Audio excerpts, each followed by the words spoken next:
Abhimanyu movies देखने वाले भाई सारे दर्शकों ने पवन मलिक मोखरा की हाथ जोड़कर राम राम और नमस्ते। भाई जैसा कि मैं आप लोगों को अभिमन्यु मूवीज़ के माध्यम से कभी खिलाड़ियों के, कभी रागनी कलाकारों के या कभी संतों के दर्शन इंटरव्यू करवाता रहता हूं, आप लोगों को उनसे मिलवाता रहता हूं। आज ऐसे ही एक संत के दर्शन बने हुए मेरा सौभाग्य रहा। मैं जोगियाड़ा अखाड़ा मंदिर में बैठा हूं और मेरे साथ जो संत मौजूद हैं वो किसी परिचय के मोहताज नहीं हैं, और लेकिन हमारा काम है तो हमने परिचय देना पड़ता है। हम दोबारा से महंत वेदनाथ जियों के साथ जुड़ गए हैं और महंत जियों से आज उनके जीवन के बारे में थोड़ी सी चर्चा करेंगे। इंटरव्यू काफ़ी दिलचस्प रहने वाला है, आप लोगों को मज़ा होगा, स्वाद की गारंटी है। पहले तो गुरुजी मेरा प्रणाम है आपके चरणों में। खुश रहो, परमात्मा आपको आशीर्वाद। गुरुजी स्वस्थ हो? बिल्कुल स्वस्थ, एकदम बढ़िया। गुरुजी जैसा कि मैंने बताया था कि भाई हम आपके जीवन के बारे में ही जानेंगे, तो गुरुजी मैं एक शुरू से ही आपकी बातें रखना चाहूँगा। गुरुजी बचपन का नाम क्या था जो माता पिता ने रखा था? वैसे तो बचपन का नाम वेद था, और उसके बाद में गुरुजी ने भी उसी अक्षर के नाम से हमारी परंपरा में वेदनाथ के नाम से ही। गुरुजी शिष्य किन के हो? मैं महंत बाबा बनवारी नाथ जी का शिष्य हूँ। गुरुजियों की गद्दी कौन सी थी? हम वैसे तो हमारी परंपरा बाबा मस्तनाथ जी गुरु बाबा अस्थल भौर की गद्दी से हैं, और शुरू में जितने भी हमारे जीवीनाथ संप्रदाय के हरियाणा में पूरे देश में बाबा मस्तनाथ जी की परंपरा के जो आई पंथी के नाम से हम व्याख्यात हैं, तो अस्थल भौर की गद्दी हमारी सर्वमाथा है जी। दादा गुरु कौन है? मेरे दादा गुरु बाबा मनभरनाथ जी थे जी। अच्छा गुरुजी, आपका जीवन है तो आपसे ही जानेंगे। मैं सबसे पहले जानना चाहूँगा शिक्षा कितनी प्राप्त की? शिक्षा मैं 10वीं तक कर रही थी, और मैं वैसे राजस्थान का जन्म रहा। जी, मैं जन्म स्थली जानना चाहूँगा। मैं जन्म अलवर डिस्ट्रिक्ट में मेरा जन्म स्थान है। गुरुजी पिताजी क्या करते थे? पिताजी पहले फौज में थे और जमींदार थे वैसे। अच्छा, गुरुजी कितने भाई बहन हो? 6 भाई थे और 4 बहन थी। अच्छा गुरुजी, आप इन 10 में कोई कौन से नंबर के? मैं वैसे तो 5वें नंबर पे था, और मेरे गुरुजी वहाँ आते जाते थे तो उन्हीं के एक चढ़ाया हुआ था। गुरुजी कई बार मैं जब साधुओं से बात करता हूँ तो मेरा एक सवाल रहता है, साधु क्यों बने? तो गुरुजी आपने बताया आप चढ़ाए गए थे। गुरुजी भरा पूरा परिवार तो था, 10 सदस्य तो भाई भाई बहन थे आप घर में, फिर भी क्यों चढ़ा दिया? घने हो गए थे? ऐसे था नहीं, घने की कारण नहीं था। हमारे गुरुजी भिवानी जब रहते थे तो वहाँ हमारे गाँवों में जाते थे, और मेरे गुरुजी के शिष्य एक भगत के रूप में मेरे पिताजी थे। तो हमारे पिताजी और सारा परिवार गुरुजी को पूर्ण रूप से समर्पित थे, और उसके साथ साथ पूर्ण रूप से उनको सिद्ध मानते थे। पहले गाँवों में जैसे हमारा जन्म है, क्योंकि तो वहाँ पर क्या था कि पहले कोई डॉक्टरी का या और पहले आप जो चाल चल रहा है, इसी प्रकार मेरे एक भाई के बच्चा होना था माई को, तो उसके 2-3 दिन जैसे पेट में दर्द वगैरह होता है तो वो हो रहा था, तो पहले हॉस्पिटल वगैरह में तो ले ही नहीं जाते थे। तो मेरे गुरुजी थे बाबा बनवारी नाथ जी, वो हमारे पास में गांव में आ रहे थे, तो वहाँ से चल कर के वो मेरे पिताजी का नाम नरसी नाम था, तो वो बोला चल भाई नरसी भगत के चलते हैं। तो वो वहाँ से लेकर के आते जैसे हमारे जैसे अपना नौरा होता है जो बैठने का जहाँ होता है, तो घर तो ऊपर नहीं था, तो उस नौरे में आकर बैठ कर के 5-7 मिनट आशीर्वाद दिया गुरुजी को। गुरुजी को आशीर्वाद देने के बाद में जैसे ही वो बोले कि भी बैठे, तो बोला, और पिताजी से बोले भाई नरसिंह भाई ठीक है, बोला जी आपका आशीर्वाद है आज ऐसा है।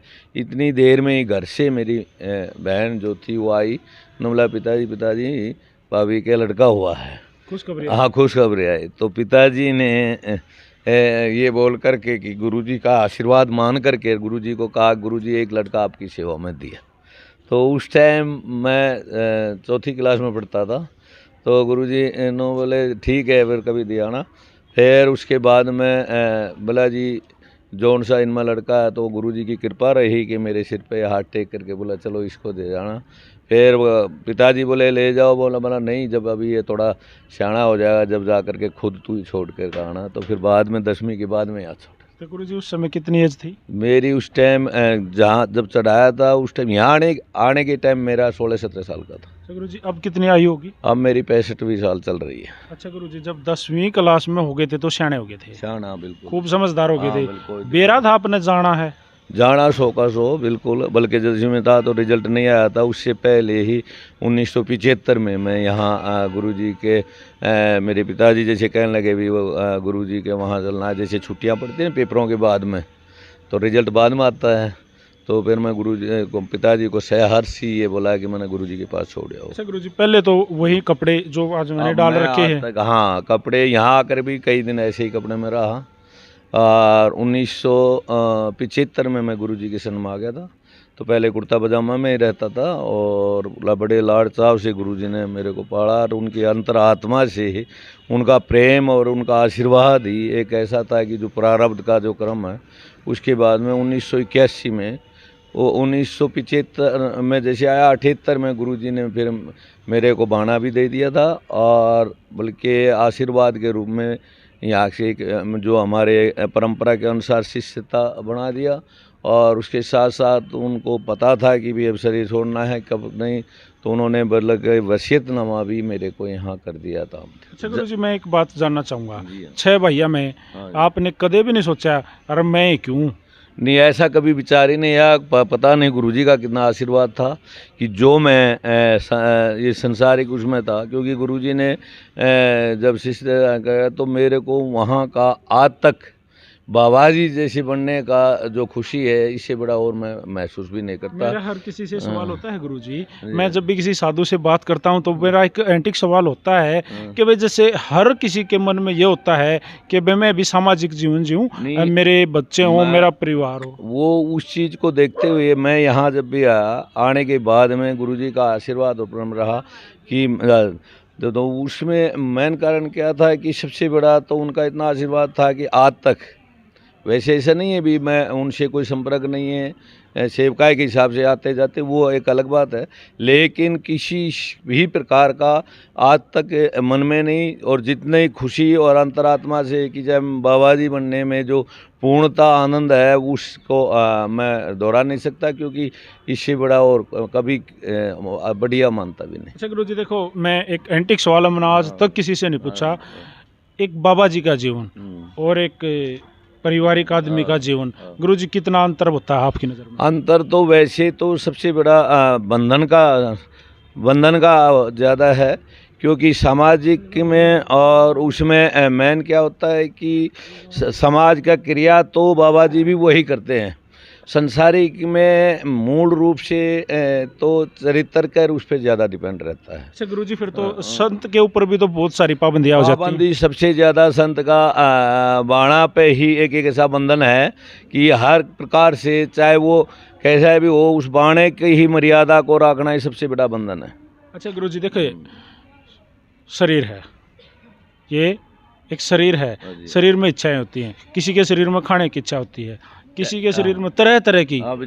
ऐसा होता है कि मन चित्त वृत्ति को एकाग्र करने के लिए ही योग साधना का कार्यक्रम होता है, और वो होता है रहनी सहनी पर के, क्योंकि हमारे समाज के अंदर परमात्मा की कृपा से संतों का जो रहनी सहनी है उन्हीं से बंधन लगता है और उन्हीं से जाकर के उनका जीवन बढ़ता है। कि शुरू से ही गुरु लोग रहनी सहनी पर ध्यान देते हैं, उसका जो जीवन है सारा चरित्र कहते हैं तप योग सिद्धि से सत्संग बड़ा बताया, सत्संग छोटा बड़ा बना दे, सब संगति एक आदमी को छोटा बड़ा बनाती है। और उसकी विचारधारा मन को कंट्रोल करने के लिए और उनके लिए वो जो क्रियाएं अलग रहने से, जैसे नाच संबंध यौगिक क्रिया का क्रम है, यौगिक क्रिया में अधिकतर पारिवारिक संबंध और स्त्री संबंध को निषेध मानते हैं। कारण क्योंकि इनके पास रहने से करने से वो ठीक है कि सेवक के रूप में अलग से रहो, दिक्कत नहीं है, साथ साथ जैसे हम उसमें आश्रम में रखना या करना उनको हमारा निषेध है। कारण क्या है कि उससे मन चित्तवृत्ति का संगत का इतना फर्क पड़ता है, उसको कंट्रोल करने के शुरू से ही ये होता है कि आदमी सत्संग उनका रहना सहना कंट्रोल में। गुरुजी नए नए जब साधु बने तो यंग थे, स्मार्ट थे और दाढ़ी मूछें भी नहीं थी उस टाइम पे तो। उससे नहीं थे। उसके बाद में शरीर भी ज़्यादा अच्छा बनाया तो गुरुजी ने बनाया, उससे पहले तो मैं हल्का सा ही था। अच्छा गुरुजी, ऐसा कोई समय नहीं आया कि भाई पुराणों में भी लिखा है, महाभारत कालीन में भी, कि साधुओं के मन भटके हैं। भटकने में तो देखिए कंट्रोल करना बड़ा मुश्किल होता है। और लेकिन मैं जो आपको बार बार जो रहनी सहनी के ऊपर जो बार बार दबाव इसलिए देता हूँ कि आपकी रहनी सहनी यदि इसकी अलग से रहेगी और रहेगा तो उस पर कंट्रोल हो जाता है ऑटोमेटिकली। जैसे आप आज मैरिड हैं और उससे भी अनमैरिड थे, तब भी आप समाज की जो हमारे बंधन है, मर्यादा है, उनके तहत ही आपको कंट्रोल करना पड़ा। अब जैसे वायुमंडल दूषित ज़्यादा हो रहा है, इसका कारण रहने सहने का है, चाहे वो स्कूल में, कॉलेज में, और बच्चों को एक ओपनली रहना करना और उनको ज़्यादा छूट देने से ये जितनी आपदाएं बढ़ती हैं वो बढ़ती हैं। पहले रेयर केस होते थे कि किसी बच्चा को भाग गए या कर गए, आज आम हो रहा है। उसका कारण क्या है कि वो सारा हमारा जो कल्चर है, वो हमारी मर्यादा है। जैसे हम आज बार बार कहते कि भगवान राम मर्यादा पुरुषों थे, उनकी तहत भगवान राम ने जीवन के अंदर मर्यादा बनाई थी। मर्यादा के तहत रहने से सारा का अदब होता है। जब तक हम मर्यादा के अंदर नहीं रहेंगे, जब तक उसका कंट्रोल नहीं रहेगा, तो मन तो बड़ा मुश्किल होता है। मन तो लास्ट में जाकर काम है। शुरू में बच्चे का लालन पालन माता पिता से होता है, और माता पिता का पहले लाड चाव और फिर उसके बाद अंदर से तो उनका प्रेम होता है, लेकिन बाहरी जो भी क्रियाएं होती हैं उनको धमका कर और उनको भय से उसे रखता है। उसके बाद में बच्चे का जीवन स्कूल में चलता है। स्कूल में भी उनका हमारे मास्टरों से, अध्यापकों से जो जीवन है उनका रौब रहता था, डर रहता था, उरिया उनसे बंधन होता था। उसके बाद में समाज का मर्यादा था। समाज की जब मर्यादा है तो उस मर्यादा के तहत हम चलेंगे और मर्यादा का नियम संयम से रहेंगे, उनके श्रम से, लिहाज से अदब रहेगा, तभी जा कर के वो कंट्रोल होगा, न कि नहीं। अब जितना भी ज़्यादा होगा उसके बाद में फिर हम गुरु लोगों से जो शिक्षा ग्रहण करते हैं, गुरु का मान सम्मान होता है। उसी प्रकार जैसे हमने बाणा लिया है, बाणा लेने से कोई शरीर थोड़ी बदल गया, शरीर बढ़ गया कि बाणा का एक मर्यादा है, इस मर्यादा के तहत रहने से जा कर के कंट्रोल होता है। उसी के साथ जीवन आकर के सुधरता है, फिर वो परिपक्व होने के बाद में फिर वो आगे बढ़ता है। गुरुजी एक एंटिक सवाल है, प्लीज जवाब जरूर देना। जरूर देना। जब आप यंग थे, बिल्कुल डैशिंग नए जवान थे और आश्रम में रहते थे, डेरे में रहते थे, तो आश्रम में भी महिलाओं का आना जाना तो है ही। महिला का आना जाना बिल्कुल सत्य है, इसमें कोई दो राय नहीं। और वैसे तो ये भगवान शिव का है। भिवानी में सबसे ज़्यादा मंदिर में यदि आज दर्शनार्थ के लिए आते हैं तो भिवानी छोटी काशी के नाम से व्याख्यात है। इसमें कम से कम 350 मंदिर होंगे, घर में, गली में, मोहल्ले में। और उसी के कारण भगवान शिव आदि अनादि, जैसे काशी विश्वनाथ में काशी जी का मंदिर को मानते हैं, उसी प्रकार छोटी काशी में शिव जी का मूल मंदिर जोगी वाले मंदिर को मानते हैं। और वो आज से नहीं, कम से कम 300 वर्ष पुराना ये मंदिर हो चुका है। और इसका लेख भी है। पीछे राजा हमारे मान हुए थे जोधपुर, उन्होंने एक नाथ संप्रदाय का सर्वे कराया था, तो उसमें एक नाथा वंशावली चली है, तो उसके अंदर भी बाया है कि बाबा मेहुनाथ जी का लिखा है कि भिवानी में जोगी वाला मंदिर, भिवानी आश्रम, बाबा मेहुनाथ जी शिष्य बाबा मस्तनाथ जी, वो लेख है। इसमें कोई डर आना जाना एक अलग बात है, वो हम उनको अंदर एंट्री नहीं होती है। जैसे अब यहाँ मेरे रोज़ाना भजन करती हैं माइयाँ, अभी उनको चाहे वहाँ जा कर के उनको वीडियो बना लेना। हम उनके अंदर ना कोई आदमी को बैठने देते ना और कहते। हमारा इतना है कि भी मंदिर में आओ, माथा टेको करो, बाहर अपने नमस्कार करो और आशीर्वाद लो, उनको अंदर एंट्री में नहीं होता। गुरुजी जब यंग थे तो, या कभी भी जीवन में कभी किसी महिला ने आके, या कभी जब यंग थे तो कभी ऐसा कोई हुआ कि भाई मुझे शादी करनी है या आप अच्छे नहीं, ऐसा था कि वो रहनी सहनी ऐसी थी। ऐसा नहीं कि मन पूर्ण तरह शुद्ध हो, वो तो एक अलग बात है, लेकिन कभी ऐसी घटना नहीं हुई। क्योंकि हमारा रहना सहना अब भी माहौल ऐसा है कि मेरे से तो ये माइयाँ बेचारी डरती हैं। नो सोचे बाबा जी मामा तो इतना है, जैसे आदेश कर ली, प्रणाम कर लिया और हाँ बोलो बेटा ये काम है, या इसके बाद में वो नू डरती है कि कहते। मैं तो यहाँ पर सबसे बड़ा कंट्रोल यहाँ ये है कि अब भी मैं, जैसे आप आ गए, आप यहाँ मंदिर में दर्शन करो, बैठो। यदि आप किसी और को या चाहे अपनी बहन हो उसको भी लेके बैठे हो तो भी मैं यहाँ से कह देता हूँ बेटा क्यों बैठे, अपने घर में जाओ, भजन करना है तो बैठो। तो वो मैंने तो वो जो पुराना चिंता का जो है वो उसको अब भी कंट्रोल रखता हूँ। गुरु जी आप अपने गुरु के कितने शिष्य थे? मैं वैसे तो गुरुजी के अकेला शिष्य था, क्योंकि मैं चढ़ा रखा था। एक दो वैसे पहले बनाए होंगे तो वो रहे नहीं, और मैं अकेला ही था। और बल्कि वास्तव में गुरुजी ने लाड साहब से ऐसे पढ़ा कि मैं 1978 में जब वसीयत करा दी थी, और 1981 में गुरुजी का शरीर पूरा हो गया था। 1981 के बाद में मैं हमारे यहाँ जो परंपरा है हमारी नाथ संप्रदाय की जो गुरुजी की समाधि देने के बाद में उनकी रस्म करने के बाद में फिर यदि कोई भंडारा करना होता है तो हमारी ये गद्दी है जो अस्थल भौर के हमारी बड़ी गद्दी है। तो उन दिनों में महंत श्रीनाथ जी रहते थे अस्थल भौर, वो मेरे गुरुजी के गुरु भाई थे। तो मैं वहाँ उनके पास गया, और उसके बाद में उन्होंने 1981 में ही हमारे 8 मान का भंडारा होता है। इस 8 जिसमें 8 मान राजा मान की बनाई हुई हैं, जिनमें 8 गद्दियाँ हमारी बड़ी हैं। तो वो 8 मान का भंडारा करके मेरे को यहाँ गद्दी नशीन किया था। उस गद्दी नशीन में भी मैंने कान नहीं पुड़वा रखे थे, क्योंकि गुरुजी का शरीर वैसे शिष्य तो बना दिए। हमारे जो चोटी के शिष्य को माने आते हैं तो पहले चोटी काट करके बाणा दिया जाता है और नाजिर, उसके बाद में गद्दी पे बैठा के महंत बना के बाद में उसके बाद में मैंने चीरा चढ़वाया, जो हमारे दर्शन जिनको बोलते हैं नाथ संप्रदाय में। वो महंत हमारे बाबा पुजारी जी थे, पुजारी हजारीनाथ जी, जो 108 साल के होकर पीछे अभी शरीर पूरा हुआ था, स्थल बोरी रहते थे, उनके चीरा गुरु मेरे वो थे। गुरु जी आपके कितने शिष्य हैं? मेरे शिष्य तो 5-6 हैं जो जिन्होंने दर्शन दे लिए। उसके बाद में 2-3 तो इधर रहते हैं, एक दो राजस्थान है, 1-2 इधर रहते हैं, और एक यहाँ भिवानी में ही डाबर में जो एक तपोस्थली थी बाबा मेहुनाथ जी की, वहाँ एक शिष्य है। एक यहाँ रहता है, उसका नाम प्रदीपनाथ है। अच्छा गुरु जी, मैं एक बात है, जैसे आप एक साधु हो, दूसरे भी साधु हैं, साधुओं में भी मित्रता होती है। मैं बोलती हूँ गुरु जी, साधु जैसे होते हैं, हाँ, आम आदमी को तो ये मेरा मित्र है, हाँ बिल्कुल। तो साधु भी मित्रता के। हाँ, वो ऐसा होता है कि हमारे संप्रदाय में हो चाहे दूसरे संप्रदाय के साधु आपस में आना जाना होता है, तो उनका प्रेम जैसे घनिष्ठता हो जाती है, इसमें कोई दो राय नहीं। तो बाबा वैद्यनाथ जी का भी कोई खास दोस्त? सबसे पहले यदि कहा जाए तो मेरे सबसे प्रिय और सबसे प्रिय दोस्त तो महंत चांदनाथ जी थे। मैंने काफ़ी चर्चाएं आप लोगों की सुनी हैं, और काफ़ी बातें खास मित्रता की भी, और खास वो बोलूँगा, कोई दिक्कत नहीं।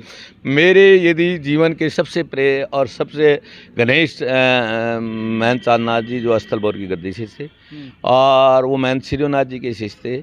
गद्दी पे बिठाने के टाइम से पहले मेरी उनकी कोई वो बात नहीं थी। उत्तराधिकारी नियुक्त करे तो महंत श्रीनाथ जी ने सारी क्रियाएं जितने भी साधुओं को इकट्ठा करना था वो करना था, वो मेरे थ्रू मैं बुला किया था। उसके साथ महंत श्रीनाथ जी की समाधि लगवाई, जो उनके गुरुजी थे, उनकी भी मैं ही लगवाई थी महंत चांदनाथ जी के साथ रह करके।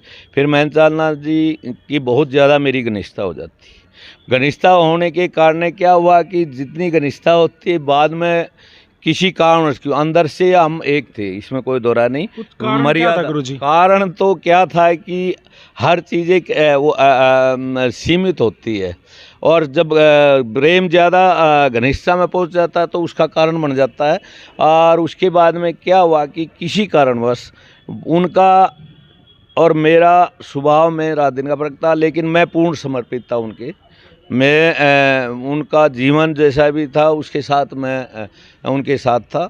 उसके साथ साथ क्या होता है कि कई बार किसी कारणवश जब विपदा आती है, जब टाइम घटित होता है, वास्तविकता तो अब वो उसको गहराई से बताने में भी कई बार होता है, क्योंकि राग द्वेष से अलग हट कर के तो होती है दोस्ती, और जब दोस्त दुश्मनी में आ जाती है तो जो मजाकों में या कोई बात करी जाती है वो भी फिर दुश्मनी में याद की जाती है, भाई वो ऐसा करता था। उस कारणवश वो धीरे धीरे गहराई में बहुत ज़्यादा। दोस्ती कितनी निभाई? दोस्ती उसने भी फुल निभाई, मैंने भी फुल निभाई। दुश्मनी कितनी निभाई? दिमागी मैं अंदर से उनके उतना ही समर्पित था, लेकिन वो महंत जी बड़े थे और वो थे, वो उनके अपने हिसाब से उन्होंने जैसा किया उनके मैं उनको दो कितनी निभाई गुरुजी? मैंने अपने जीवन में मैंने उनको अब तक कोई अपशब्द भी नहीं बोला, और अब भी नहीं कह रहा। लेकिन चर्चाओं में थी गुरुजी? चर्चा में थी, वो एक अलग बात थी, लेकिन वास्तविकता यह थी कि मैंने जीवन में अंदर से ये ग्रहण किया था कि यदि उनको कोई गोली भी मारेगा तो मैं आगे शरीर खड़ा कर दूंगा, इसमें कोई दौरा। अच्छा गुरुजी, कोई आद महंत जी इस दुनिया में नहीं है, भगवान जी के चरणों में है, उनकी जगह है, और क्या एक खासियत जो आपको बड़ी अच्छी और प्यारी लगती थी महंत चांदनाथ जी की? पान्ना जी में सारे गुण थे, इसमें कोई दो राय नहीं। एक दुश्मनी के बाद में यदि किसी में निर्दोष बताओ तो मैं उसको बोल मानता हूँ, क्योंकि जब तक मैं दोस्त था, जब तो वो भगवान का रूप में, आज मैं किसी कारणवश मेरा उसका बिगड़ गया तो मैं उनको किसी पॉइंट में गलती में बताता। उसने पूर्ण रूप से मठ को उन्नति पे लाए, उसके पूर्ण रूप में उनमें चरित्र से वो बिल्कुल ठीक थे, कठोरता थे। हाँ, बस उनमें अहंकारता ये थी कि भाई जिससे बिगड़ गई, चाहे वो अच्छा हो बुरा हो, फिर उसको वो नज़दीक फिर परमानेंट मेन पॉइंट उठका ही था कि जिससे बिगड़ गई उसको फिर वो जैसे भी था वो अपने फिर उसको एग्री नहीं होते थे। महंत चांदनाथ जी तो राजनीति में आए और बड़े ऊंचे लेवल पर राजनीति में गए। महंत वैद्यनाथ जियों के मन में क्यों नहीं आया ऐसा कि हम भी? राजनीतिक तो मैं आज तक भी नहीं करता। राजनीतिक भिवानी के लोग मेरे को अब भी चाहते हैं। कभी भी कोई इलेक्शन हुआ उसमें हर उससे पहले बड़ी पार्टी वाले मेरे पे पूर्ण रूप से दबाव बनाते थे, और आज तक भी टिकट देने के लिए लोग तो टिकट के लिए जाते हैं। मैं एक बाबा जी होने के नाते मैं सर्वसम्मति से सबको समान समझता हूँ, और मैं ठीक है कि हमारे गुरु लोग राजनीतिक में, जैसे हमारे आज सबसे बड़े मठाधीश मुख्यमंत्री आदित्यनाथ जी हैं, वो लेकिन वो शुरू से ही राजनीतिक प्लस धर्मार्थ के हिसाब में हैं, तो उनका एक लेवल है। और मैं एक सार्वजनिक छोटे बच्चे से लेकर बड़े तक समाज में रहता हूँ। मेरे पे हर पार्टी के आदमी, हारने वाला भी जीतने वाला भी, सब आता है, और मेरे मन में कभी विचार भी नहीं आता, ना मैं सोचता हूँ।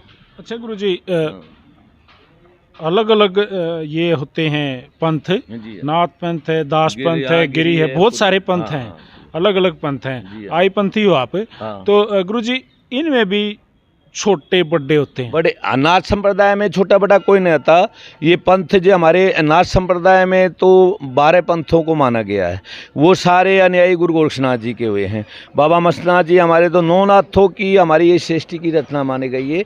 9 नाथों से ही हमारा ये पूरा चला है। उसमें हम पूर्ण रूप से आदिनाथ भगवान शिव को मानते हैं, और उसमें 9 नाथ होते हैं: ओमकार आदिनाथ, उदयनाथ पार्वती, सतनाथ ब्रह्मा, संतोषनाथ विष्णु, अचल अचमनाथ, गजबली गजगणनाथ, ज्ञान पारगी चौरंगनाथ, माया सुरभि दादा मच्छरनाथ। मच्छरनाथ जी गुरु गोरखनाथ जी के गुरु जी थे, इसलिए वो दादा गुरु हैं। माया सुरभि दादा घटे पिंड ज्योतिष रूप बाल स्वरूप भगवान शिव का है गुरु गोरखनाथ जी। तो 9 नाथ 84 सिद्ध हुए। फिर उसके बाद में उसी से हमारी गुरु लोगों की परंपरा चली आई है। उस परंपरा के तहत हमारे नाथ संप्रदाय में कोई छोटा बड़ा नहीं माना जाता है। और हाँ, दूसरे पंथ में हैं वो अपने अपने अनुयायी न्यारे हैं। वो जैसे गिरी पंथ न्यारा है, वो भी शिव जी के। इसमें 2 हैं, एक रामादल बोलते हैं जिसको वैष्णव पंथ बोलते हैं, एक शिवदल बोलते हैं। शिवदल में आपके गिरीपुरी नाथ संप्रदाय ये सारा शिवदल में आता है। और ये वैरागियों में जैसे कृष्ण को मानने वाले, राम को मानने वाले, वो वैष्णव पंथ में आते हैं। वो अपने अपने कैटेगरी के हिसाब से, लेकिन छोटा बड़ा कोई नहीं होता। जब कुंभ का जो मेला होता है, जो स्नान होता है, उस समय तो बताते थे, पहले मैंने सुना था कि भाई साधुओं के झगड़े हुआ करते वहाँ पे, बिल्कुल सत्य है। मार लठा मार कम चमटिया, उसके बाद खूनी संघर्ष। पहले संप्रदाय में उनके अपने आसन लगते थे, झंडे लगते थे। हमारे नाथ संप्रदाय में सर्वप्रथम सबसे बड़े पूजा पाते नाथ संप्रदाय का झंडा लगता था, उसको हम ध्वजा बोलते हैं। वो नाथ संप्रदाय की ध्वजा गुरु गोरक्षनाथ जी की ध्वजा लगाई जाती थी। उसके बाद में जब ये झगड़े चले और करे, आज नाथ संप्रदाय इतना संपन्न होगा कि योगिक संप्रदाय से सिद्ध संप्रदाय भी बोला जाता है। तो जब वो संप्रदाय में ये जो आप कह रहे हैं कि भाई झगड़े होते थे और होते थे, वो जब जगह ज़्यादा झगड़े बने, फिर नाथ संप्रदाय ने निर्णय किया कि हम सिंपल जैसे आम पब्लिक, आम साधु जैसे दर्शन करेंगे बचेंगे। उसके बाद में हम खाली ध्वजा तो रोपण करते हैं, पंडाल लगाते हैं, लेकिन साई वगैरह से उसे हट करके अब अलग से ही वो रहते हैं। ये कारण यही था कि आपस में जैसे छोटा बड़ा उसमें कि कभी ऐसा चलन आया होगा कि वाद विवाद ज़्यादा हो जाता था। अब नहीं है। अब जैसे जो संप्रदाय अपने हिसाब से पंचायत कर करके वो लगाते हैं, अखाड़े वो लगाते रहते हैं। गुरुजी, कल ही मेरे पास एक किसी की कॉल आई थी, मैं मालूम नहीं, मेरे याद भी नहीं वो कौन था। उन्होंने बोला भाई बड़े साधुओं के इंटरव्यू करना, बाबाओं के इंटरव्यू करता है। अगली बार जब किसी संत के साथ बैठो तो उससे एक बात पूछना, बाबा ये वर्ड कहाँ से आया? बाबा का मतलब है, जैसे हम आनंद शिव स्वरूप बाबा शंकर, भोलेनाथ को हम बाबा के रूप में मानते हैं। साधु समाज जो हम अब आजकल है, अब मैं बाबा जी कह कर बोलता हूँ, वास्तव में तो बाबा जी है त्याग और तपस्या का नाम। अब बाबा जी को छोटा शब्द मानते हैं लोग बाग। मैं कभी भी कोई इंटरव्यू हो चाहे कोई फ़ोन पे आएगा तो कौन बोला, मैं ये बोलूँगा बाबा जी। अब कह तो मेहनत तो सिर्फ एक गद्दी का जो संचालक होता है वो मेहनत का रूप होता है, तो उसको तो मेहनती में आ जाता है। अब महाराज ज़्यादा कहने लगे, महाराज सब तो आदि वो छोटा स्वरूप है। बाबा जी का शब्द एक बड़ा है। बाबा जी को पूर्ण रूप से त्याग और तपस्या का शब्द बाबा है, वो शुरू से चला हुआ है। हमारे हरियाणा में तो जैसे योगी कहते थे, और फिर अपना ब्रह्म शब्द जोगी वाला। जैसे आज ये जोगी वाला कोई जोगी जाति से नहीं है, योगी वाला था तो पहले बाबा जी ने कौन गया, जोगी गया, इसलिए इसको भी अब जोगी वाला शब्द बोलते हैं। और बाबा का जो स्वरूप है वास्तविकता, बाबा का मतलब है सबसे बड़ा हो जाना, कि भाई छोटा बड़ा सबका बाबा हो गया। काल तक मेरे पिताजी का मैं पुत्र था, राज में बाबा जी बन गया तो बाबा हो गया, तो वो भी सिस्टम हो जाता है, इसलिए बाबा एक करमंडल, एक एक लंगोटी, हाँ जी, एक सोटा, छोटा जी हाँ। ये एक बाबा के हाथ में होते थे पहले, फिर अब भी होते हैं। अब भी मैं काफ़ी साल इस बाणे में भी रहा, और बाबा खेतानाथ जी ने मैंने को ये अवधूत रूप दिया था, तो मैं भी इनसे जम रहा था, तपस्वी भी रहे थे और रहे थे। अब क्या है कि धीरे धीरे जैसे अब ये संस्था में जहाँ मठों में मंदिरों में रहते हैं, तो उसमें उसका आवरण बदलता चला जाता है। मठ मंदिरों में क्या है कि अब पूर्ण रूप से सामाजिक लोगों का होता है, इसलिए वो धीरे धीरे उसका बदलाव आया।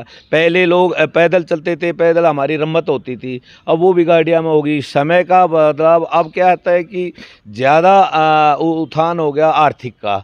हर मठ मंदिर, चाहे वो बाबा जी हो चाहे वो गृहस्थी हो, वो उस चीज़ को महत्व देते हैं। धन ज़्यादा, धन ज़्यादा होगा, उसको नहीं करे तो पब्लिक में वो, अब समाज में मान ले इस मंदिर को मैं देखभाल ना करूं, वो गुरु लोग हमारे से बड़े तपस्वी थे, गुरु लोगों की तपस्या के कारण ये सारा बनाया। आज इसकी जो उन्नति हो करे, ये मेरी नहीं है, तपस्या तो उन्हीं की है, लेकिन अब समय की मांग है कि भाई व्यवस्था ठीक हो, आने जाने वाले को ठीक जगह लगे, लाइन लगाने के लिए या भजन करने के लिए। अब व्यवस्था पर ज़्यादा जोर हो गया था, पहले त्याग और तपस्या का था। इसमें वो जो सोटा होता है, जी हाँ, कभी उसका यूज किया है? ना मैंने कभी नहीं यूज किया, तो प्रेमवश किया। जैसे अखाड़ा चलाया तो नेशनल इंटरनेशनल आपके पहलवान बनाए, उनको भी मैं छोटा मारता था तो ऊपरी भाग से। छोटा तो मैं अब भी डंडी रखता हूँ, और बोलता हूँ तो भी डंडी से, और आशीर्वाद देता हूँ तो भी। अंदर से मेरी भगवान की ऐसी कृपा रही, मैं अब भी ना तो मैं किसी को दुश्मन मानता हूँ, ना घनिष्ठता से सबसे प्रेम है।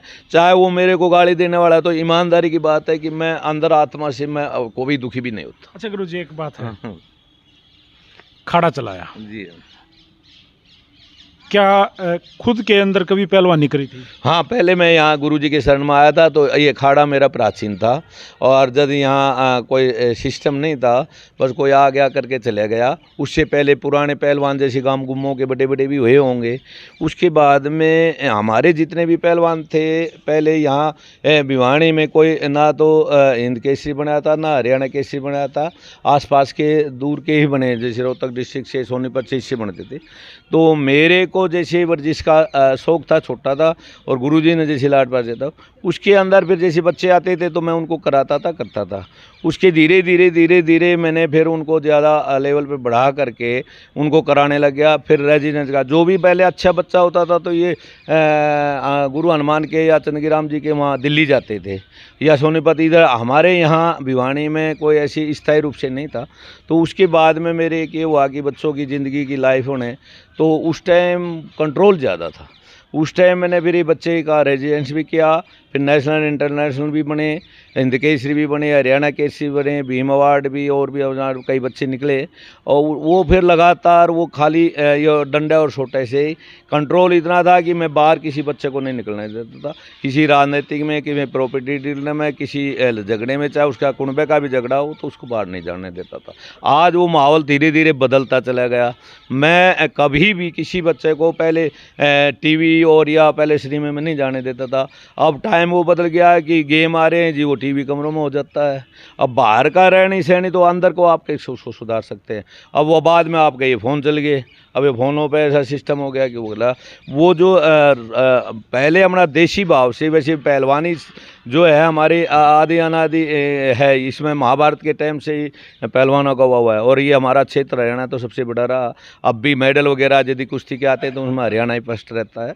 और उसके साथ साथ क्या है कि अब वो रहनी सहनी वो हमारे कल्चर के हिसाब से बहुत बदलाव हो गया। मैं पहले किसी भी बच्चे को सनीमे में या और उसमें नहीं जाने देता था, किसी बच्चियों के साथ बात नहीं। अब वो बच्चियाँ कुश्तियाँ में भी आ रही हैं तो उनको अलग से नहीं है, अब वो इकट्ठे वो कराना, और वो मेरे को सूट नहीं करता, वो बड़ा मुश्किल है। वैसे गलत तो नहीं है क्योंकि बच्चियाँ हमारी आज हिंदुस्तान में वर्ल्ड लेवल तक गई हैं, लेकिन अब वो कल्चर वो पहलड़ा वाला, क्योंकि पहलवानी एक पहलवानी को ताकत को पहलवान कहते हैं, जो ताकत को कंट्रोल करना। वो जितना शरीफ सज्जन और ब्रह्मचर्य रहेगा उसी का नाम पहलवानी को माना गया है। खाली मेडल को पहलवानी नहीं। पहलवान का जब पहले ऐसा चरित्र था कि किसी बस में या और में कोई पहलवान बैठा है तो दूसरा आदमी को यो महसूस होता, बोला भाई कोई झगड़ा को नहीं, पहलवान बैठा है ना। अब उसको हमारे कल्चर ने बिगाड़ दिया, प्रॉपर्टी डीलों में या उनमें उन बच्चों की संगत बिगाड़ने से अब उसको उल्टा देखने लगे। पीछे पीछे ऐसा होगा, कई जगह ऐसे कांड हो गए, तो उसमें मैंने भगवान की कृपा से ये रहा कि किसी बच्चे को बाहर नहीं जाने दिया, मार नहीं करती। गुरुजी, गुरु द्रोणाचार्य का भी प्रिय शिष्य अर्जुन था। हाँ। वो खुल के बोला करते भाई मेरा प्रिय शिष्य है अर्जुन। हाँ। तो बाबा जी आप भी बता दो।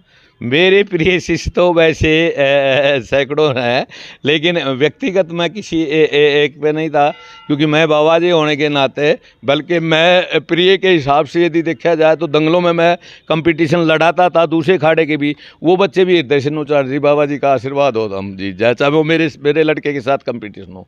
अब मैं व्यक्तिगत ये नहीं कह सकता कि ये है, क्योंकि मेरे जो बच्चे काफ़ी जो उन्नति है उनके सारे प्रिय थे। व्यक्तिगत कोई नाम थे 3-4, जैसे कई साल तक नाड़ ने पूरे हरियाणा पे के पूरे भारत पे राज कराया है। धर्म पहलवान था, नाड़ था, धर्म पहलवान था। उसके साथ साथ इंटरनेशनल मनोज पहलवान छोटे वेट में सिवाने वाला, वो रेलवे में लगे हुआ पक्ष को दिया। और मेरे जैसे ये अपना DSP बनवाया बामड़े से, नहीं उसका नाम है जगबीर पहलवान, वो भी मेरा शिष्य था। उसका भाई वीरेंद्र जो रेलवे में लगा है वो भीमावाड़ है, वो भी मेरा शिष्य है। और दलबाग है, वो हरियाणा पुलिस में इंस्पेक्टर है, वो भी मेरा शिष्य है। और बल्ला पहलवान, ये वीरेंद्र नाम बल्ले का है।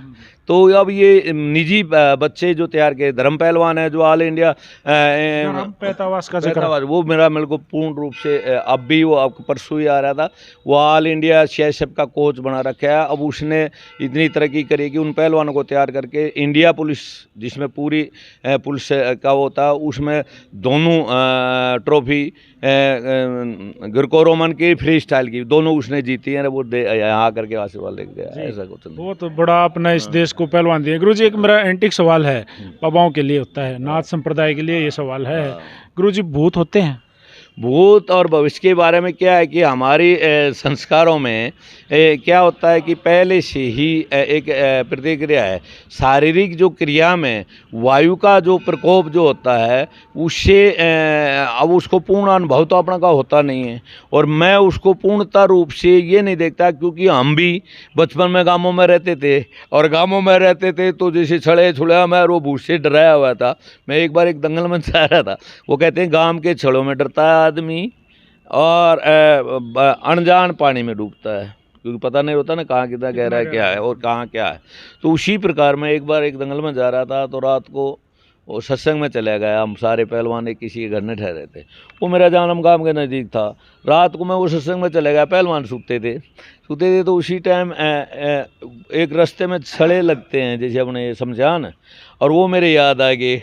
मैं बाबा जी होते भी हो मैंने 1 बजे मैं वापस आया, वहाँ मेरे को भजनों में समझ में कौन नहीं आया, वो पक्के राग वगैरह गा रहे थे।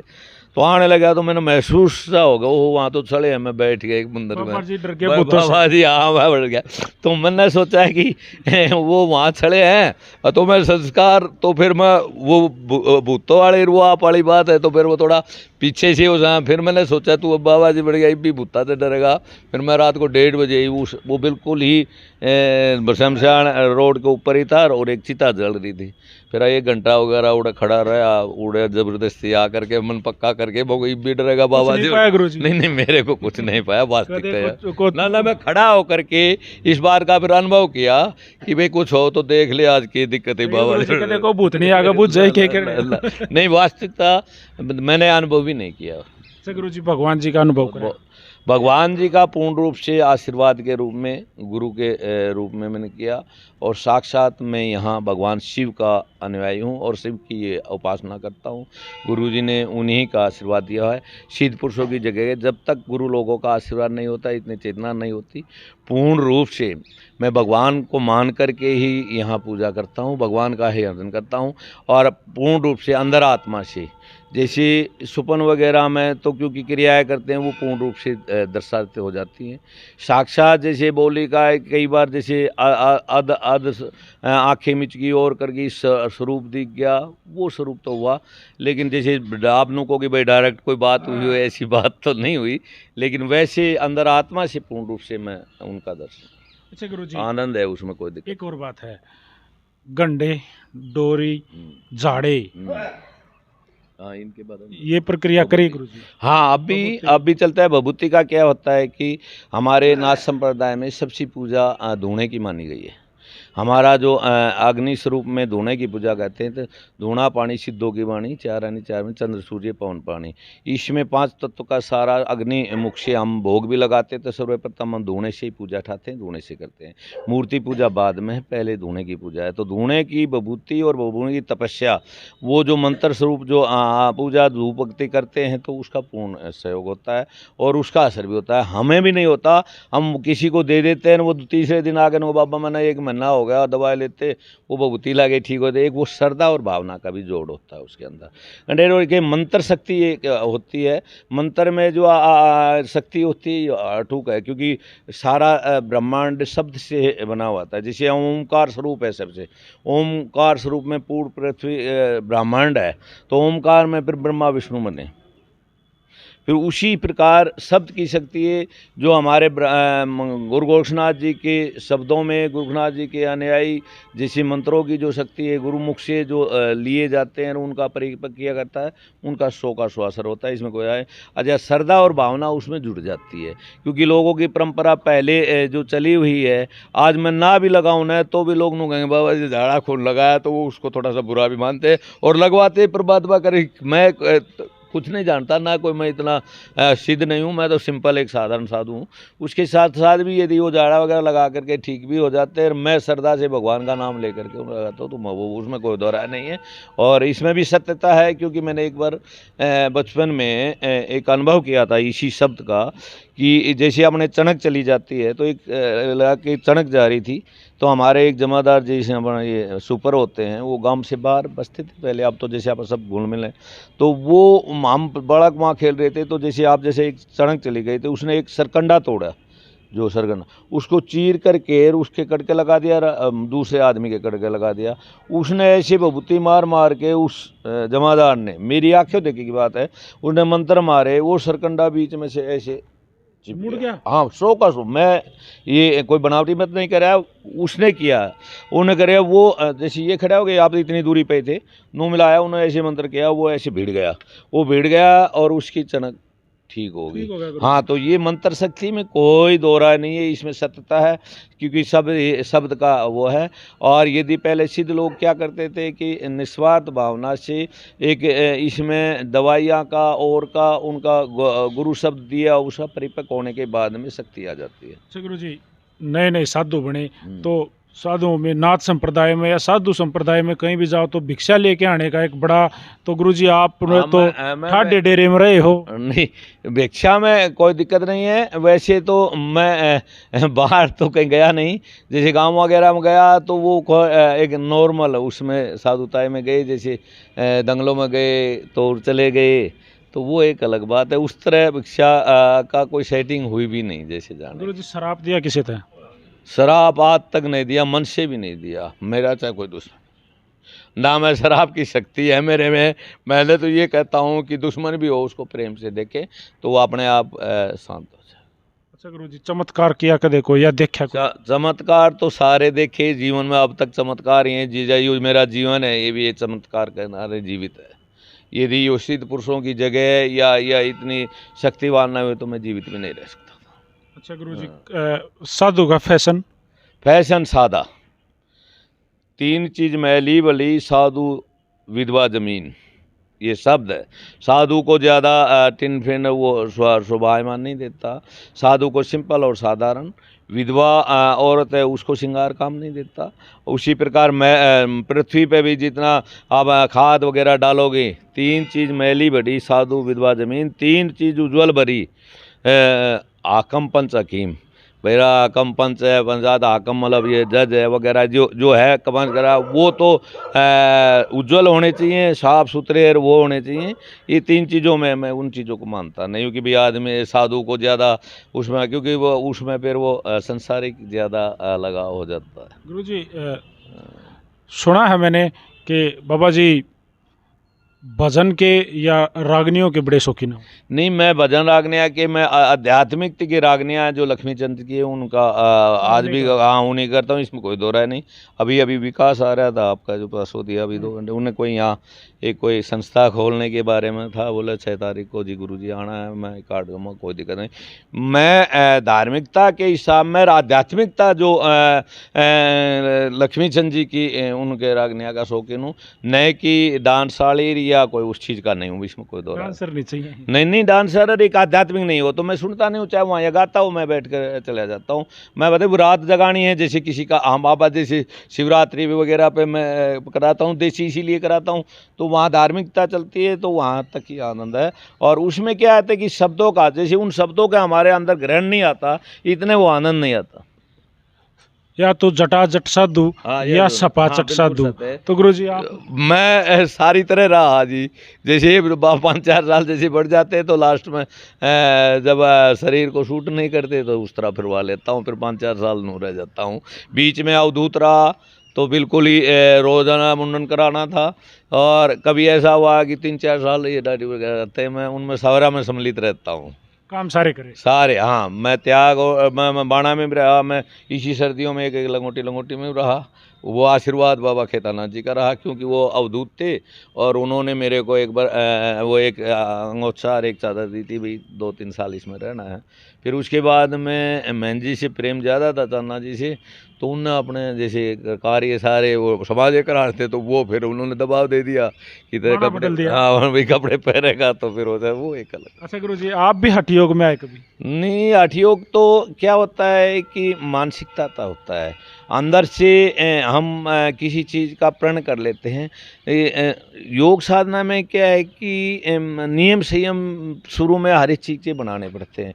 किसी भी कार्य करने के लिए साधना करने के लिए नियम संयम तो बनाना पड़ेगा। टाइम पे उठना है, टाइम पे भाई मैंने इतने बजे ये करना है, इतने बजे ध्यान लगाना है, इतने पूजा करनी है, इतने, तो वो हठ योग में ही आता है कि उसमें पहले आपको संकल्प। हठ योग का मतलब है कि उससे दृढ़ता आ जाती है। भाई संकल्प ले लिया 40 दिन तक मैंने अपने ये वरदान करना है, 40 दिन तक मैंने आसन लगा करके ध्यान करना है 40 दिन की, तो उसमें कोई दिक्कत, वो तो अंदर से करते भी रहते हैं। पाखंडी मिले नहीं, पाखंडी मैं किसी को मानता, क्योंकि आपको पता नहीं कौन किसी विषय में करता है। मैं ये मानता हूँ मेरे से सारे बढ़िया साधु हैं, जो भी आज समाज में अपना अपना क्रिया कर रहे हैं, उनको अब मैं मेरी तरफ से देखूँ तो वो एक अलग बात है, क्योंकि वो राग देश में दिखाया जाता है। क्योंकि अब मैं तो वो करता नहीं, अगले कोई किस तरह कर रहा है तो उसको मेरे को तो ज्ञान नहीं है पूरा कि अब क्या है कि अब मैं तो यार सीधा संभल, और कोई एक बढ़िया कोई किसी सेवकों से कर रहा है तो अब आम आदमी ने वो अच्छा भी नहीं लगे, क्योंकि वो राग द्वेष के हिसाब से कोई मैं किसी को ना नू कह सकता कि भाई ये पाखंड है, या नू कह सकता कि वो ठीक है, क्योंकि वो अपने लेवल पे अपने आश्रम में अपने क्या कर रहा है वो उसका। बाबा जी घेरिए वो बोला बच्चा अपने छोटे फिरा, तो इस बात के ऊपर कभी ऐसा कुछ होया किसी ने कोई काम बता दिया और हंसे हो? नहीं, हंसता तो मैं रोज जस हूँ। वैसे यो चौकीदार आज जैसे आज मनती का इसमें है, इसमें सारा काम जिम्मेवारी का होता है, तो मैं रहा स्वतंत्र शुरू से। मैंने तो कहा है किसी को मैं कहने वाली बात अभी है। महन जी का भी मैं प्रेमी था, महन जी भी मेरे को कहीं को ड्यूटी लगाते थे भाई भंडारों में या किसी और समाज में, तो वो भी इसीलिए लगाते भाई तू जैसे करेगा ठीक है, उनको इतना विश्वास। बाबा जी किसी को बाबा जी अपने छोटे फिर नहीं, ऐसा कहने का तात्पर्य है नहीं, क्योंकि छोड़ना भी पूर्ण रूप से मैं इसको छोड़ना भी नहीं मानता, क्योंकि हम सामाजिक हो गए। पहले तो त्याग और तपस्या और लंगोटी में जैसे पेड़ों के नीचे रहना, धूने लगाना, अब ये समाज में भी अब गौशाला भी आपके यहाँ क्षेत्र भी चला हुआ है, ये पहलवान भी तैयार करे हैं, वो तो वो समाज का जुड़ाव तो नुका वो छूटे काम, वो तो बंधन है सारा। उसको हमें पूर्णतः छोड़ना भी नहीं बनता था। अच्छा, आम जनरेशन में गुरुजी जैसे भगत जन जब आते हैं तो साधुओं को कुछ चढ़ा के जाते हैं, हाँ भाई जिसकी जिसी श्रद्धा, हाँ हाँ धन से या तन से, हाँ, वो मन से। मन मनता है। हाँ, हाँ। तो क्या कभी बाबा जी कभी मन में यो आया, यार तू तो रुक जा भाई, उसका हिसाब देख के वो आपने गोज तो उसको दिया हो? वो बिल्कुल 100 का 100, इसमें कोई दो राय नहीं। मैं अब भी कोई साधु जैसे चढ़ाते हैं तो मैं सोचता हूँ यार हम त्याग करके मेरे को क्यों चढ़ाते हैं, मैं वापस उसका देने की कोशिश करता हूँ। गरीब आदमी चाहे मेरा वो शिष्य है, वो यदि ज़्यादा पीछे देता है तो भी मैंने सोचता हूँ यार तने की जरूरत है, काम तो मेरा चल रहा है। और वो भगवान की मेरे पे इतनी यार घनिष्ठ कृपा है कि आज तक मैंने ना तो किसी सेवक से, ना किसी भगवान के जो आता है या मेरी जेब में आ जाता है उससे सारी संस्था चली हुई है।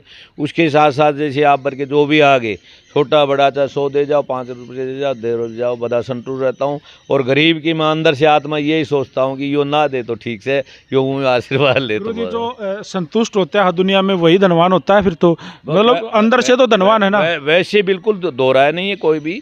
जब तक आपको त्याग और का आनंद नहीं आएगा, जब तक आप संतुष्टि नहीं है, जिस स्थिति में जहाँ आदमी संतुष्ट नहीं है, चाहे वो बाबा जी हो चाहे गृहस्थी हो, यदि मैं बाबा जी हो करके अंदर से मैं मतलब बाबा जी क्यों बन गया यार, यो भी मन में आ गया तो वो फिर नष्ट है। फिर क्या आनंद है? आनंद तो वही है कि चाहे आप गृहस्थी हैं चाहे बाबा जी हैं, जहाँ परिस्थिति में ईश्वर के अधीन जो है उसमें आनंद नहीं आएगा तब तक आनंद। मैं पूर्ण तरह से इस बात को मानता हूँ और त्याग को सबसे बढ़ाता हूँ। मन से आपका भाई का बंटवारा हो रहा है और वहाँ आपके अंदर यदि जिद्दी में किसी बंटवारा में कर रहे हो तो वहाँ त्याग करोगे तो आपको आनंद आएगा और उसका आनंद आपको लास्ट मैं तक गुरुजी मिलेगा। लिख सकूँ ये तो फिर हाँ। दुनिया का सबसे धनवान बाबा। हाँ, वह कोई दिक्कत नहीं है, इसमें कोई दिक्कत नहीं है कि मैं पूर्ण रूप से संतुष्ट हूँ और किसी प्रकार का अंदर से राग द्वेष नहीं और किसी प्रकार की कोई कामना नहीं। ना मेरे को अब ये धन की कामना है, इसमें कोई दो राय नहीं। ना और की संस्था चल रही है वो सुचारू रूप से चल रही है।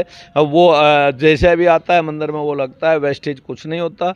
आए गए साधु हैं, आए गए या कोई धार्मिक कार्य हैं वो होते रहते हैं और जो संस्था में कार्य है वो पूर्ण रूप से भी चले हुए हैं। तो उसमें मन के हिसाब से पूर्ण रूप से मेरे को संतुष्टि है और कोई किसी प्रकार का, अब तो मैं ये कहूँगा कि अब मैंने इच्छा भी नहीं है किसी प्रकार की। पहले जैसे गुरु लोगों के आशीर्वाद से समाज में कार्य करना का उनका, अब तो कोई बोल ले बुला ले तो चला जाऊँ, ना बोला तो और अच्छा रहूँ, सुनो से चल ठीक है भाई ये थे महंत जी और हमारे साथ आज जुड़े गुरुजियों ने जैसे भी हमने क्वेश्चन पूछे, जैसे सवाल करे, बड़े सरलता से उनका जवाब हंस हंस के दिया, हर सवाल का जवाब हंस हंस के दिया। और मैं आज खुद एक बार तो मैं बाबा भोलादास जियों का मैंने इंटरव्यू किया था मंडाक धाम पे, तब मैं काफ़ी खुल के मैंने सवाल किए थे और अच्छा लगा था उस दिन भी। आज एक दिन फिर ऐसा अवसर मुझे मिला कि मैं बाबा जी महंत जियों के पास आया और मैंने ये जो खुल के कुछ क्वेश्चन किए और बाबा जी ने हंस हंस के उनका जवाब दिया। तो गुरुजी मैं आपका बड़ा आभारी रहूँगा, आपका शिष्य हूँ, आपका बच्चा हूँ। बहुत बहुत आशीर्वाद और गुरु लोगों का आप बन रहे हैं और आप तरक्की करें और हर प्रकार से स्वच्छ और साफ जीवन की दर्शाएं, चाहे साधुओं का चाहे गृहस्थी का हो। ये सबसे बड़ा इंटरव्यू, क्योंकि हम जब तक अच्छाई को और उसको नहीं दर्शाएंगे, खाली बुराई को दर्शाए जाएंगे तो लोगों पे मानसिकता कमज़ोरता आ गई। तो यदि अच्छी चीज़ है उसको जितना दर्शाएंगे समाज में उसकी उन्नति होगी। और मैं आपका गुरुजी मैं आपका एक बार आशीर्वाद चाहूँगा प्लीज़। वो तो तेरा गांव का तो कई शिष्य भी रहे और जैसे नरेश था वो अब भी परसों ही वो बात हुई है। वो बच्चा पूर्ण रूप से यहाँ त्याग और उससे रहा और पाछे वो वहाँ से रहा। अब भी वो उसी प्रकार जैसे आज उसकी भावना बचपन से थी वो आज भी मेरे साथ जुड़ी हुई है। पहलवान बच्चे जितने भी हैं उनकी पूर्ण रूप से अब भी मेरे पर उतनी श्रद्धा है। वो चाहे अपने तरक्की कर रहे हैं या लगे, चाहे वो जितने भी पहलवान हैं जो उन्होंने खाड़े भी नहरे खोल रखे हैं, लेकिन श्रद्धा में उनमें आज भी कोई 1 इंच भी फर्क नहीं है। और वो अब जैसे अपना अखाड़ा डाउन है क्योंकि ये कोरोना के बाद में बंद हो गया और फैसले अब मंदिर का काम हो गया, उस अब के लेवल के हिसाब से वो सेटिंग नहीं हो रही। लेकिन वो जो बच्चे चल रहे हैं वो संस्था आपकी है, पूरे हिंदुस्तान में जहाँ भी जो बच्चा है वो उसी लाइन से चल रहा है जिस चाय से मैं सोचता था वो। तो प्रणाम गुरुजी। चाय पिएगा नहीं पिएगा? आप पियो गुरुजी।